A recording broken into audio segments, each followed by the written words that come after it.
What is ISP throttling and what can you do about it? Internet service providers can throttle your internet connection slower than advertised. They also use a practice known as shaping, where throttling is applied selectively to traffic. So how do you know if you're being throttled or shaped? While some use throttling and shaping interchangeably, they are distinct concepts.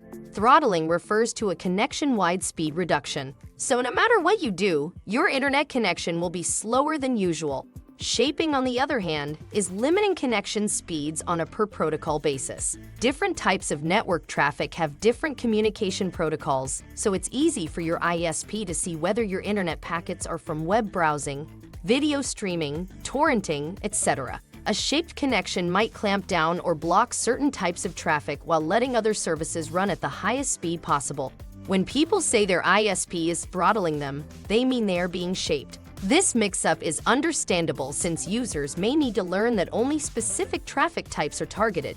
The VPN solution is generally a good one. Still, you can eliminate shaping by changing your internet plan to say it's unshaped explicitly. These internet plans tend to be more expensive, but they also mean that you get the advertised speed no matter your application type.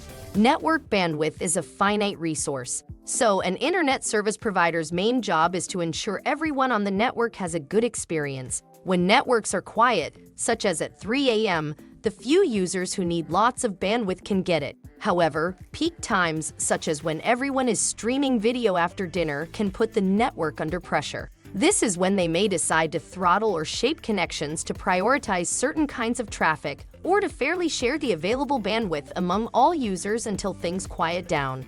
Some internet service providers' packages may also implement a soft cap written into the fine print of your contract. For example, there may be a rolling monthly bandwidth amount where you'll be throttled after exceeding it. This prevents heavy bandwidth users, often on cheaper packages, from abusing their connection. Connection shaping happens for various reasons, some of which concern service quality during peak network congestion. Still, it can also be a way to advertise faster speeds than a user gets in reality. Low bandwidth services like email or web browsing may run at the advertised speed. Still, when you try downloading software or watching a video, that speed goes down. It can be hard to prove that you're being shaped. Internet speed tests are something internet service providers won't shape, so that number tells us nothing. The speed test results only test the speed to a local server, not the actual server you connect to stream video. So your test might show that you are getting 500 megabits per second to a local server, but your speed to another server that is not local could be less than 5 megabits per second. What you can do about shaping? In most cases, you don't have to do anything special to detect if you're being shaped. That's because you can use a VPN to circumvent most types of shaping. That is, unless VPN traffic is being shaped, which is unlikely. In other words, if your internet performance improves after switching a VPN on, chances are that some shaping is going on. Here is what you can do about throttling.